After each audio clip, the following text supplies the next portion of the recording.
Okay, it's 2026. It's January 2nd because it's like 12:30 in the morning and everybody's asleep. So hopefully you can hear me. I'm trying to not be super loud, but I am my best self at night. I am a night owl. But I really want to talk about my 2026 goals, and one of them being that I want to get through some of my physical TBR. I have a goal of about 30 books, and if I surpass it, that's fine. But it was really challenging to get to 30 books this past year. So I did finish 30 books in 2025, and I really want to hit 30 again. I have a full time job, I have a toddler, I like to live in the moment, and I have a bunch of other goals as well. And I'll probably make a video about like all of my goals. But I do have goals regarding like running and vacations and things like that. So, I have a reading goal, and one of the things that I really want to do in 2026 is stop like pre-ordering books, like physical books, because I have so many, and I can probably go through and count them, but I have probably at least 50 books on my physical TBR, and that's a little excessive, especially for like, I don't even know if I'm gonna like them. But a lot of times what happens is I get really excited that one of my favorite authors is coming out with a book, and then I go on Barnes& and Noble, and then they're having a sale, and they just had like a 25% off pre-order sale. So I'll usually do that, and I'll put in the code, and then a couple months later the book comes at my door, and I'm like, I pre-ordered this like months ago, I was so excited for this to come, and then it just sits there. Like, I was so excited for it, and then it just sits there. So um what I've noticed is that I've been doing a lot more reading on my Kindle. And because of that, all of these books have just been like accumulating on my shelves, and I want to get through some of them. And I have reasons for the ones that I've picked, that are right here. But what I want to do is like 10 books that I want to read from my physical TBR, and then also 10 new releases that I want to read, because I am really excited that there's a lot of new books coming out in 2026, and I can't just like not read them. So I'm gonna pick like a few books from my physical TBR that I want to talk about, and they are um, a mix of like older books, and then also like some like newer releases as well, starting with The Hunger Games. So I did read The Hunger Games a long time ago. I don't think it was like when it originally came out, but I did read it a long time ago. And I bought this box set recently, and it's so pretty. But the problem is that I have not read The Ballad of Songbirds and Snakes, and everyone has been talking so much about Sunrise on the Reaping and how good it is. And I really want to read that one, but I have such a terrible memory, and I know it'll be a better experience if I reread the original trilogy, and then I read Ballad of Songbirds and Snakes, and then I read Sunrise on the Reaping. So that is 5 books right there.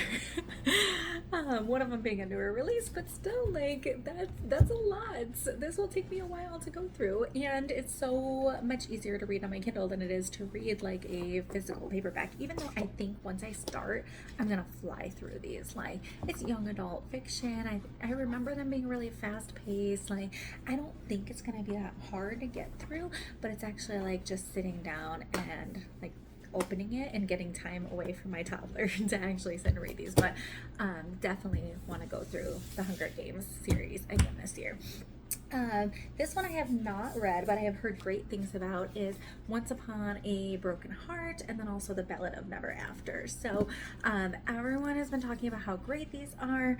I think, oh yeah, Curse for True Love, and then there's also the Caravel series. So I bought these two thinking that I was going to read them like before I went to this teen book festival, and it did not happen. And then I thought I was going to meet the author and she was going to sign them. That also did not happen because I did not realize how popular Stephanie Garber is. Like, there was no way I was getting in that line. It was crazy. Like, there were so many people waiting.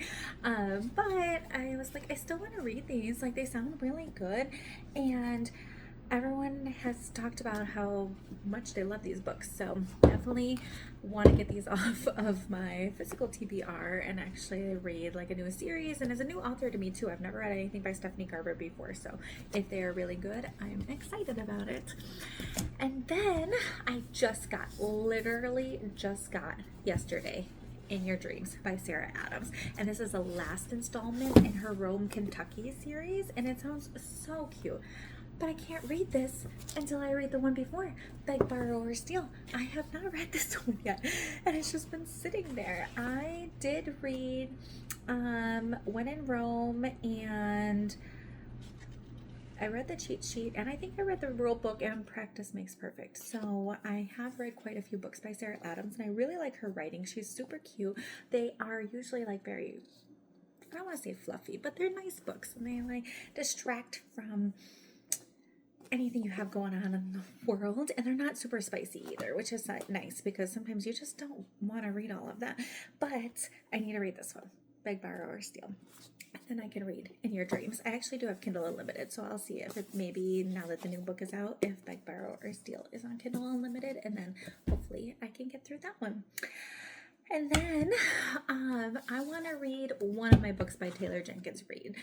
I have After I Do, and I have Malibu Rising, and I really want to read Atmosphere because everyone's been talking about what a great book that is. It's a 6-star book. It's amazing. I think I'll really love it. I loved when Carrie Soto came back. Carrie Soto Returns. I read the Carrie Soto book. I also read 7 Husbands of Evelyn Hugo, and I really loved that one. And I love Daisy Jones and the Six. So I know that I love this author. So I really want to get through like one of these books from her on my physical TBR before I allow myself to buy Atmosphere, because I'm like, girl, you can't just like keep piling up these Taylor Jenkins Reid books. And then same thing with Catherine Center. So I do love her books. Like, look how pretty this is. I just love, first of all, I love the cover. And then even inside, come on, that is so freaking cute. And I loved The Bodyguard by her. I loved the rom-commers. And this came out, it was 2025, so it wasn't that long ago, but it's just been sitting there, and she has a new book coming out this year, so I want to get this one off of my TBR, and then I can get the next Catherine Center book. But I do like her writing as well. It's really nice. I don't think I've heard too much about this one, or it's been like a hit or miss with a lot of people, so I'm not exactly sure, but I do have it downloaded on my Kindle, so it is one of those ones where I'm like, okay, I do have the physical one, but I'll probably end up reading it on my Kindle. And then my sister has been so upset with me because I read this a long time ago, We Were Liars by E. Lockhart, and then I made her read it, and then she got really upset about the ending, and then Family of Liars came out, and I was like, oh, cool, and of course I bought it. I have every book by E. Lockhart. I love her. I've met her multiple times. I've had her actually sign my books. This is a deluxe edition. I have 2 copies of We Were Liars, and it's signed as well. I freaking love her. I think I met her for the first time at a Rochester, New York teen book festival, but I also met her again recently at Y'all West over in Santa Monica, California, and I want to read Family of Liars, but I don't remember We Were Liars. This is the problem when you have a really bad memory. Like, you have to go back and you have to reread the books. I wish I was one of those people that like could look at it and be like, oh yeah, this is the person's name. No, I don't remember anybody's names. So I want to reread We Were Liars, and then I want to finish Family of Liars and maybe watch the show, but I'm going to be honest, I have not watched any TV shows in a long time. So that probably will not happen. And then I have to get these off of my TBR. I read the Inheritance Game series with everyone else. Jennifer Lynn Barnes, the Inheritance Game series, the Natural series, both are amazing. I highly recommend both series. Super fast paced, very like engaging, really creative. Lots of like in the Inheritance games, lots of riddles and mysteries and really cool ways that all the characters are interconnected. But I don't know what happened. After the first 3, she came out with the Brothers Hawthorne, and I have been stuck on page 90. Like, I almost got into a book slump. I was like forcing myself to get through this. So I have it on the Kindle and I have the physical one. And I did that thing where I pre-ordered them. So I have The Games Untold, I have The Grandest Game, I have Glorious Rivals, and I cannot let myself buy the same forward as backward. Yeah, the same backward as forward, and then also the Gilded Blade. Like, I'm pretty sure the series ends this year, and I would love to say like, yeah, I read all of them, but I can't read these until I read this one, and this one I am stuck on. So I just have to power through. I don't know what's the problem. I'm not into. I think I'm just not into the storyline. I'm just kind of like, I don't care. But I don't know if it's because it doesn't feel like the first three. Like, it definitely does not feel as fast paced. Like, the other chapters, they like all ended like really suddenly or on a cliffhanger, and they just made you want to turn the page and read the next chapter, and that was what I loved about it. And this one just does not feel the same. So I don't know. That's gonna take a minute. And then these are big books too. So I think they're all like over 300-ish pages. Yeah, this is like 400 and something pages. So that will definitely take some time to get through those as well. So if I say 10 books that I want to read, this one has to come off of the list. And then I really, really want to read an Adam Silvera book. I have met him. I have gotten him to sign my book. And I have not read it. And they also, okay, so this is They Both Die at the End. I do have a couple books by him upstairs in my physical TBR. But this one also has a sequel, and I want to say another one after that. Like, I think there might be 3 books in the series now, but it's such a really cool concept. If you haven't heard of it, like, basically they give you a call and tell you that you're gonna die within 24 hours. It's called Deathcast, and this one is about Mateo and Rufus, and they're total strangers, but for different reasons they're both looking to make a new friend on their end day.